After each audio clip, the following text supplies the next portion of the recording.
Commander Vex 9 adjusted his primary optical sensors with what humans might call exasperation, though his species, the Zentari, expressed irritation through a series of rapid clicks.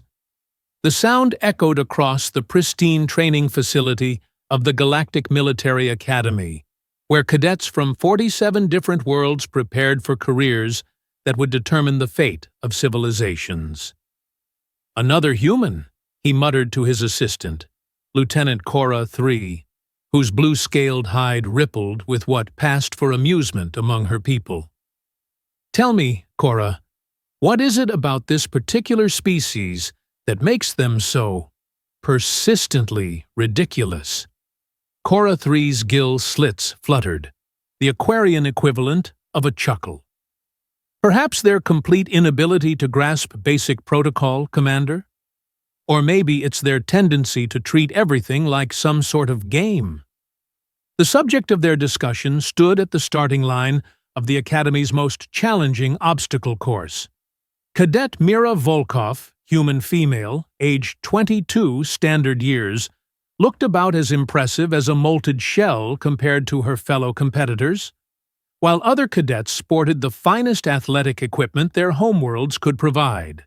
Gravity-defying boots from the Titan colonies, energy-enhanced suits from the core worlds, neural link headgears from the machine planets. Mira stood barefoot, completely, utterly, embarrassingly barefoot. Is she actually planning to run the Gauntlet of Trials without protective footwear? Gasped Cadet Thorn Alpha 7, a cybernetic being whose every breath required 17 different mechanical processes. His optical arrays whirred in what could only be described as mechanical bewilderment. Just one thing before we begin. YouTube tells me 94.3% of you watching aren't subscribed. Subscribing is free. It really supports the channel, and you'll get more amazing HFY sci-fi stories delivered straight to you. Don't miss out.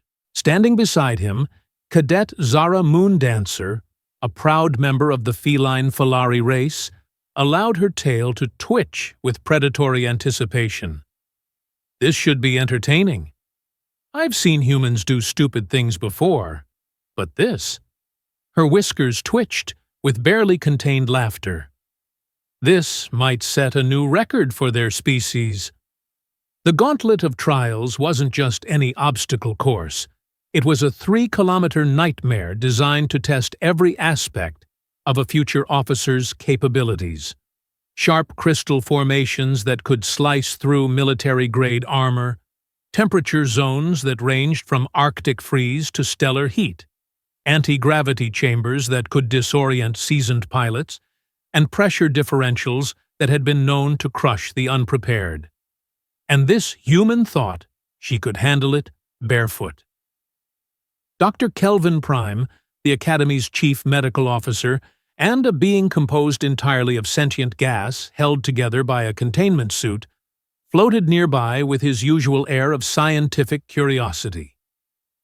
"Fascinating," he wheezed through his voice modulator. "The human appears to be exhibiting symptoms of either supreme confidence or complete mental breakdown.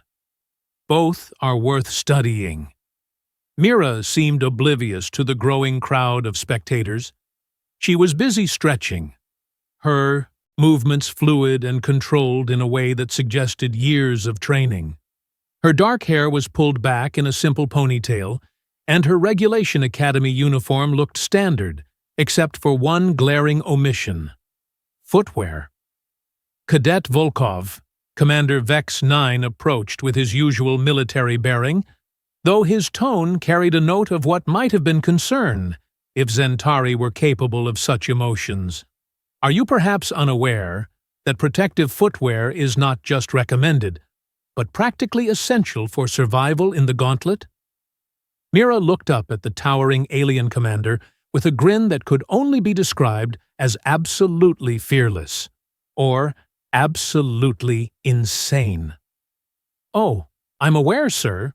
I just prefer to run without shoes." "You prefer?"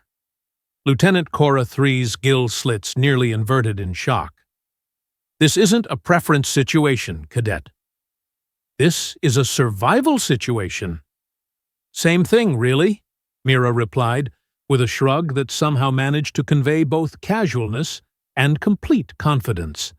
The crowd of alien cadets had grown larger now, drawn by the spectacle of what was surely going to be the most spectacular failure in Academy history. Betting pools were already forming among the more entrepreneurial students. Cadet Brix 7, whose rocky geological heritage made him naturally skeptical of anything not made of mineral compounds, rumbled with laughter. I give her 30 seconds before she's crying for the medical team. 30 seconds? Snorted Cadet Yuki Starborn, her crystalline form refracting light in patterns that indicated amusement. Look at those feet. They're soft, pink, and absolutely defenseless. She won't make it past the first crystal field. Even the normally reserved Cadet Marcus Neo, representing the intellectual cerebral species with his oversized cranium and multiple thinking appendages, couldn't resist joining the conversation. From a purely statistical standpoint, the probability of a barefoot human surviving the gauntlet approaches 0. The temperature variations alone should cause significant tissue damage within the first 100 meters. Mira seemed to be enjoying the attention, or at least enjoying the fact that everyone was so convinced she was about to fail spectacularly. She continued her stretching routine with the kind of methodical precision that suggested this wasn't her first time preparing for something challenging. Tell me, Cadet Volkov.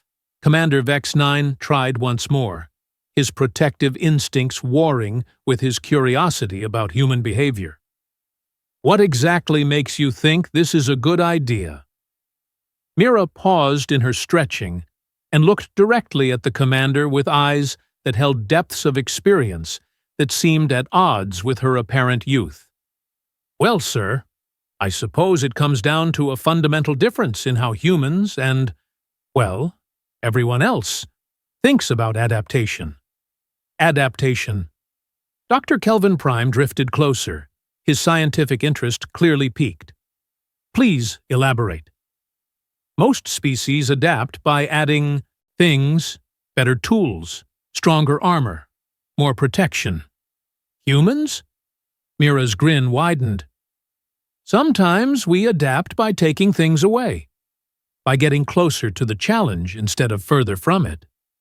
The alien cadets exchanged glances that ranged from bewildered to openly dismissive. The concept she was describing seemed to go against every logical principle of survival they had ever learned. Cadet Thorn Alpha 7's mechanical systems actually performed a brief diagnostic check, as if trying to process information that didn't compute. But protection equals survival. More protection equals better survival. This is basic mathematics. Is it? Mira asked, and there was something in her tone that made several of the aliens pause. Let me ask you something. How many of you have actually run the gauntlet before? Silence. The gauntlet was typically run only once per cadet, usually in their final year, and most of these students were still in their second or third years. Right, Mira continued. So you're all making assumptions based on theory and fear, not experience. Me? I've been running barefoot my entire life. On Earth, we have these things called marathons.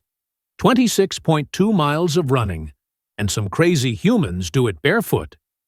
Not because they have to, but because they want to understand what their bodies can actually do. Commander Vex 9's optical sensors focused more intently on the human cadet. There was something in her voice, a confidence that didn't sound like bravado, but rather like knowledge earned through experience. You're saying, Lieutenant Cora 3 ventured slowly, that you've deliberately trained without protection. I'm saying I've trained to not need protection, Mira corrected. There's a difference. Your boots can malfunction. Your equipment can fail. Your body? If you know how to use it, trust it, push it to its limits and beyond. Your body doesn't fail you. The aliens around her fell quiet, perhaps for the first time considering that there might be method to what they had assumed was madness. Dr. Kelvin Prime's gas form shimmered with excitement. Fascinating. You're suggesting that deliberate exposure to adverse conditions can create superior adaptation compared to technological protection.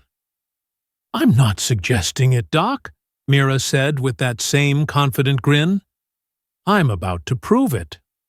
The starting horn blared across the facility, a sound designed to be audible to all species regardless of their auditory range. Mira took her position at the starting line alongside 7 other cadets, each representing different worlds and different approaches to the challenge ahead. To her left stood Cadet Grix Prime, a member of the heavily armored Bastion race, whose natural exoskeleton was further enhanced by military-grade protective gear. To her right, Cadet Luna 77 had equipped herself with anti-gravity boots that cost more than most planets' annual defense budgets. And in the middle, barefoot and grinning, stood one human who either had nerves of steel or was completely delusional. "Cadets!" Commander Vex 9's voice boomed across the starting area. "The Gauntlet of Trials will test your physical capabilities, mental resilience, and tactical adaptability. Medical teams are standing by. Emergency extraction is available at any point, though withdrawal will result in automatic failure of this assessment." He paused, his gaze lingering on Mira for just a moment longer than the others. The course record is held by Cadet now Colonel Axe 9 of the Warrior Caste, completed in 18 minutes and 43 seconds. Standard completion time for passing is 30 minutes or less. Failure to complete within 45 minutes also results in automatic failure. The tension in the air was thick enough to cut with a plasma blade. Spectators had gathered on the observation platforms, drawn by word of mouth about the human cadet who was either about to make history or become a cautionary tale. "On my mark," Commander Vex 9 raised his hand. 3, 2, 1. Begin! The starting line erupted in a flurry of motion as 8 cadets launched themselves forward into what was widely regarded as the most challenging test in the Academy. Immediately, the differences in approach became apparent. Cadet Grix Prime thundered forward with the unstoppable momentum of his heavily armored form, each step creating small craters in the reinforced starting surface. Cadet Luna 77 activated her anti-gravity boots and began a graceful, floating run that kept her several inches above the ground. The others employed various combinations of technology and natural abilities, each confident that their chosen approach was the optimal solution. And then there was Mira. She didn't explode off the starting line like some of the others. Instead, she began with what could only be described as a controlled acceleration, her bare feet making contact with the ground in a rhythm that seemed almost musical. Her stride was longer than expected, more fluid than it had any right to be, and there was something about the way she moved that suggested she wasn't just running. She was dancing with the course itself. The first obstacle appeared within 50 meters. The crystal field. Sharp, naturally occurring formations jutted up from the ground at irregular intervals, each one capable of slicing through standard military equipment. Most cadets would need to slow down, pick their way carefully through the maze of deadly projections. Cadet Grix Prime simply smashed through the smaller crystals, his armor protecting him from the razor-sharp edges. His approach was effective, but loud, sending crystalline shards flying in all directions. Cadet Luna 77 floated above most of the danger, though she had to dodge the larger formations that extended upward into her flight path. But Mira did something that made the spectators gasp in collective disbelief. She sped up. Her bare feet seemed to find purchase on surfaces that looked impossibly treacherous. She wove between crystal formations with a fluid grace that defied explanation, her body twisting and turning in ways that suggested she could see paths that were invisible to everyone else. "Impossible," breathed Cadet Marcus Neo from the observation platform. "The human should have lost at least 3 toes by now." Dr. Kelvin Prime was frantically taking readings with every scientific instrument at his disposal. Her foot placement. It's not random. She's reading the terrain in real time and adjusting her stride to maximize efficiency while minimizing contact pressure on dangerous surfaces. "She's not just avoiding the crystals," Commander Vex 9 observed with growing amazement. "She's using them. Look at how she's pushing off the sides of the larger formations to change direction." And he was right. What had looked like reckless speed was actually incredibly precise movement. Mira was treating the crystal field not as an obstacle to be overcome, but as a tool to be used. Each crystal formation became a potential pivot point, each dangerous surface a springboard for the next movement. By the time she emerged from the crystal field, she had moved from last place to 4th, and she was gaining ground. The second obstacle was the temperature gauntlet, a 100-meter stretch where the ground temperature fluctuated from near absolute zero to hot enough to melt most metals. Protective footwear wasn't just recommended here, it was considered essential for survival. Cadet Grix Prime's heavy armor allowed him to power through without slowing, though even his enhanced protection was showing stress signs from the extreme temperature variations. Cadet Luna 77 had to drop altitude because the hot zones created thermal updrafts that interfered with her anti-gravity systems. Most of the other cadets slowed significantly, allowing their protective gear to adjust to each temperature zone before proceeding. Mira never slowed down.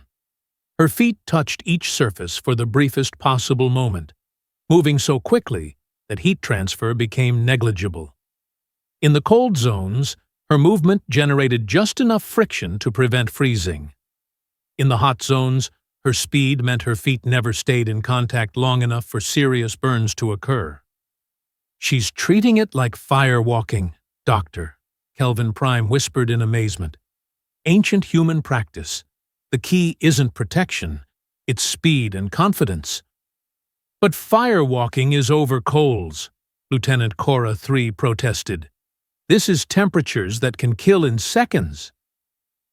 "Only if you give them time to kill," Commander Vex 9 murmured, his military mind beginning to grasp the tactical implications of what they were witnessing. By the time Mira cleared the temperature gauntlet, she was in 2nd place, and the gap was closing rapidly. The third obstacle was where many expected her impossible run to finally end. The pressure differential chamber. An enclosed tunnel where atmospheric pressure changed dramatically every few meters, designed to test a cadet's ability to function under conditions that could crush unprotected beings or cause explosive decompression. This was where technology truly mattered. Pressure suits, atmospheric regulators, emergency oxygen supplies, all the equipment that modern military personnel relied on to survive in hostile environments. Mira entered the chamber at full speed, still barefoot, still wearing nothing but her standard uniform. The spectators held their collective breath. This was it. This was where the human's reckless confidence would finally meet immutable physics and lose. Except, she didn't slow down. Her body seemed to adjust to each pressure change almost instantly. Years of high-altitude training on Earth had prepared her cardiovascular system for rapid pressure variations.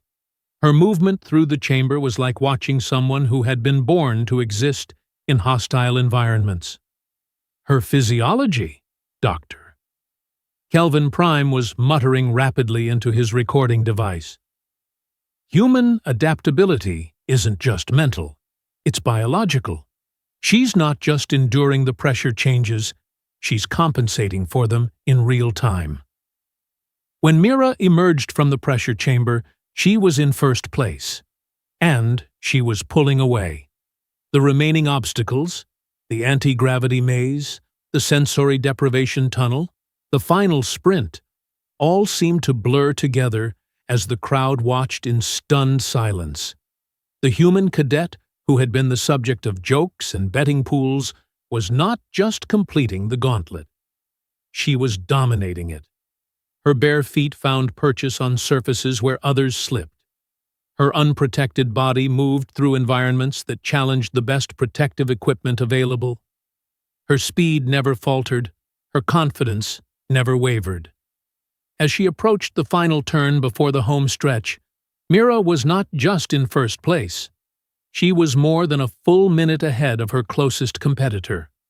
The crowd had gone from laughing to gasping to complete, awed silence. Commander Vex 9 checked his chronometer, and his optical sensors performed an automatic recalibration, unable to believe the readings they were providing. "Cora," he said quietly to his assistant, "what's the current time?" Lieutenant Cora 3's gill slits had stopped fluttering entirely. 17 minutes, 12 seconds, sir. And how much of the course remains? Less than 200 meters, sir. The realization hit both of them simultaneously. Not only was Mira going to complete the gauntlet, not only was she going to win, she was going to shatter the course record.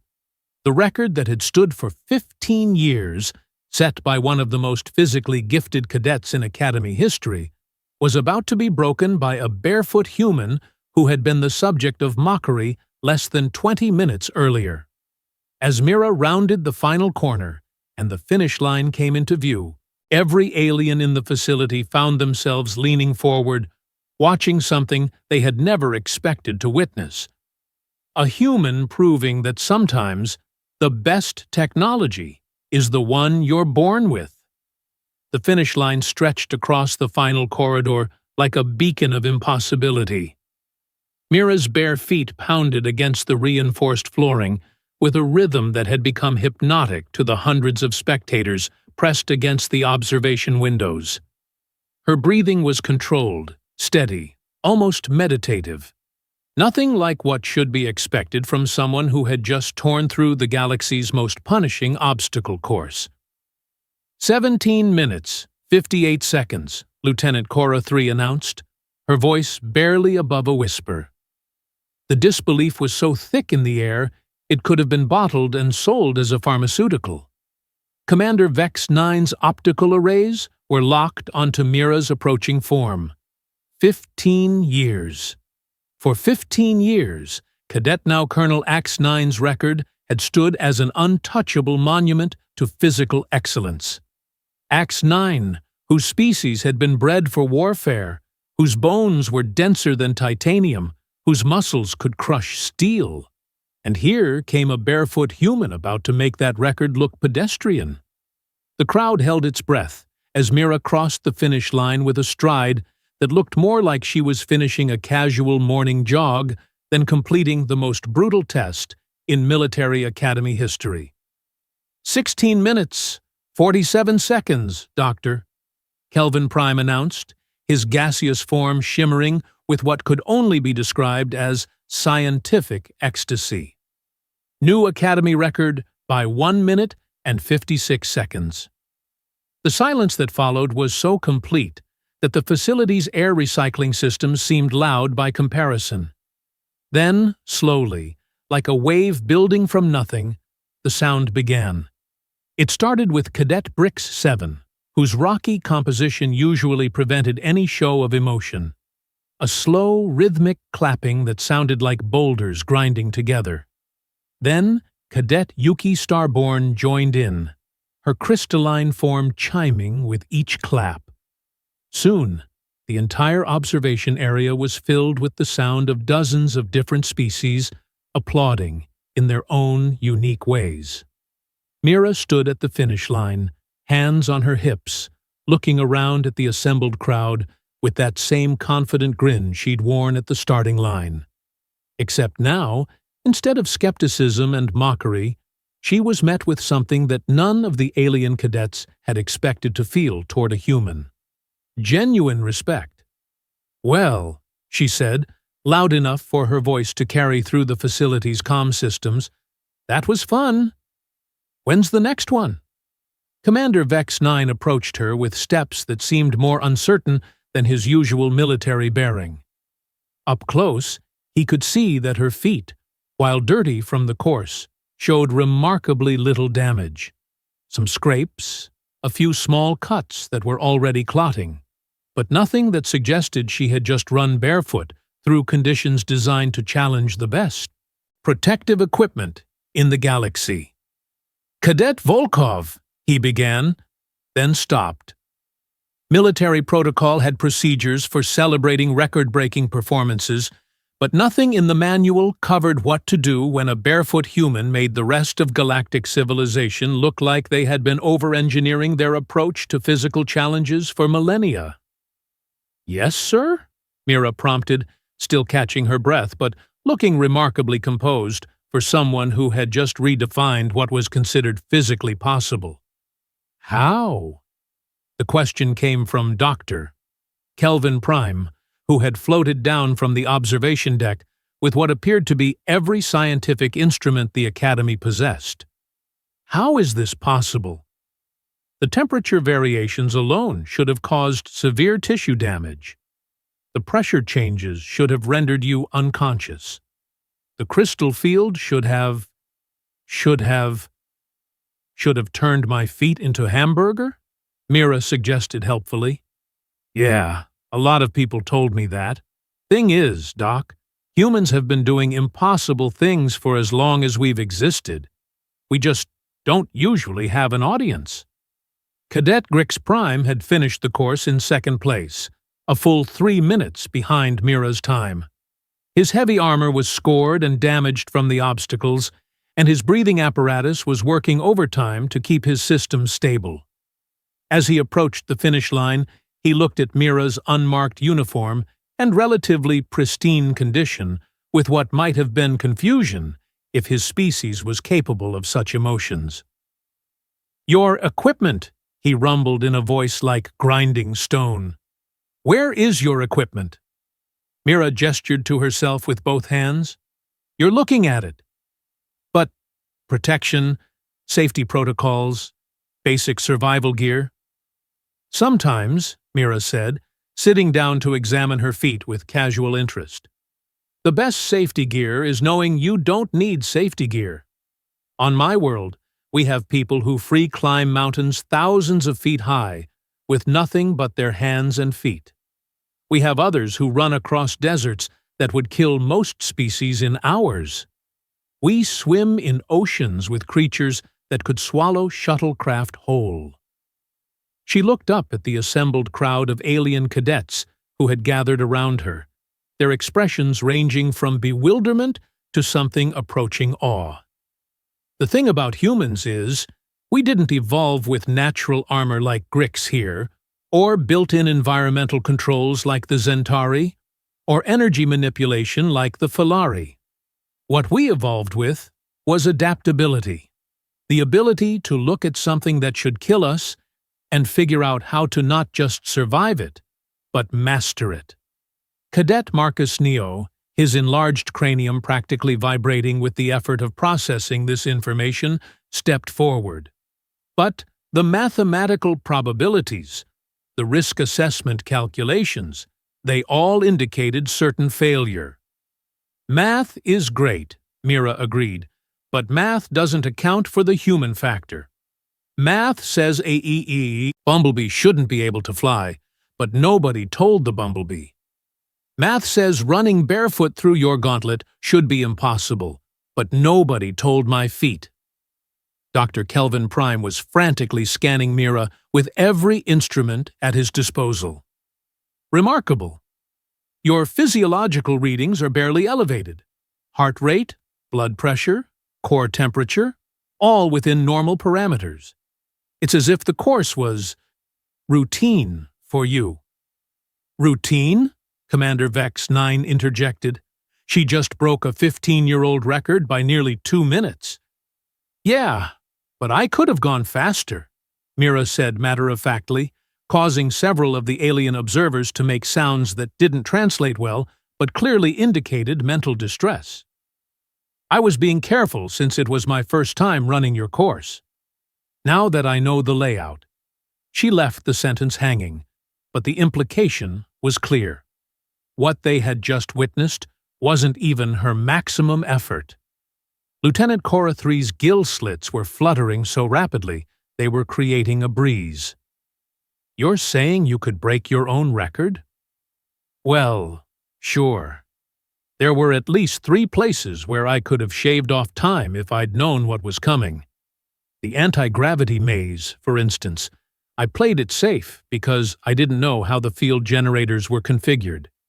Next time I could probably cut 15 seconds off just in that section alone. The casual way she discussed improving on what was already an impossible performance seemed to cause several of the watching cadets to experience what their respective species' versions of existential crisis looked like. Cadet Thorn Alpha 7's mechanical systems performed another diagnostic check. This does not compute. Optimal performance requires optimal equipment. This is fundamental logic. Is it? Mira asked, standing up and brushing dust off her uniform. Let me ask you something. How long did it take you to get used to your current equipment configuration?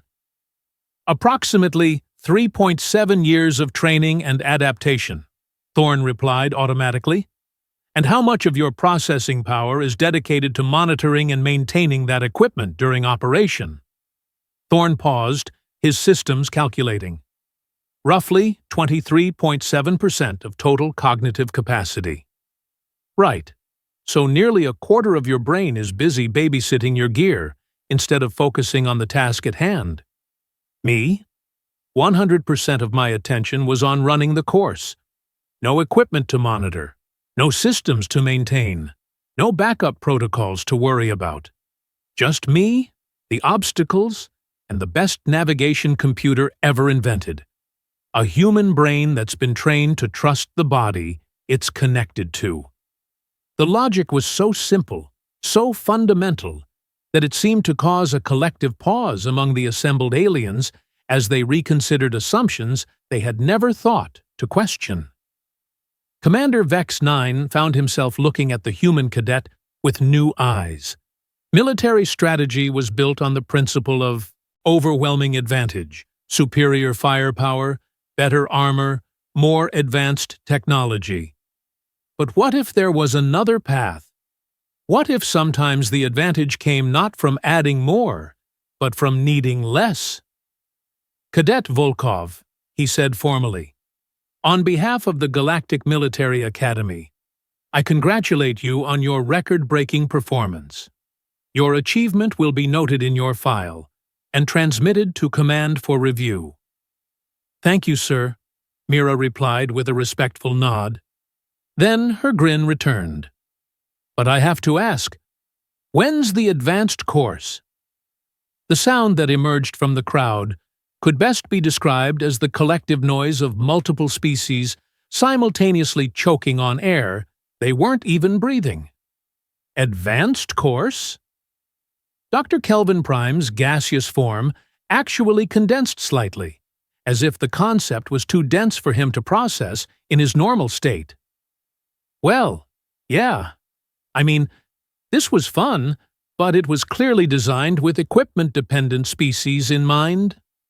What do you have that's actually challenging? Commander Vex 9's optical sensors performed what humans might recognize as the equivalent of a double take. Cadet, the Gauntlet of Trials is the most challenging physical assessment in our entire curriculum. For someone wearing boots and carrying gear, maybe, Mira agreed cheerfully. But I'm not someone wearing boots and carrying gear. I'm someone who's been preparing for challenges like this her entire life, just by being human. She looked around at the assembled crowd of alien cadets, her expression becoming more serious. Look, I'm not saying your way is wrong. Technology is amazing, and it saved countless lives and won countless battles. But sometimes, just sometimes, it's worth remembering that before we had technology, we had evolution. And evolution is the universe's way of creating solutions that work. Cadet Zara Moondancer, who had been silent throughout the discussion, finally spoke up. Are you suggesting that humans are naturally superior to the rest of us? Not superior, Mira corrected quickly. Different. Every species here has advantages I don't have. Grix is stronger than I'll ever be. Thorn's processing speed makes my brain look like an old computer. Yuki can manipulate energy in ways I can't even comprehend. But humans? We adapt. We overcome. We look at impossible things and find ways to make them possible. She gestured toward the gauntlet behind her. This course was designed to be barely survivable with the best equipment available. I just proved it's not just survivable without equipment. It's conquerable. Not because I'm better than any of you, but because I'm different from any of you. The silence that followed was thoughtful, rather than stunned. For the first time, the assembled aliens were looking at the human cadet not as an oddity or a reckless fool, but as a representative of something they were only beginning to understand. The implications, Commander Vex 9 murmured to Lieutenant Cora 3, for military doctrine alone. If one human can do this, Cora 3 replied quietly, what could a trained unit of humans accomplish? Dr. Kelvin Prime was still scanning Mira with his instruments, muttering excitedly about adaptation rates and physiological flexibility. We need to study this. We need to understand the mechanisms.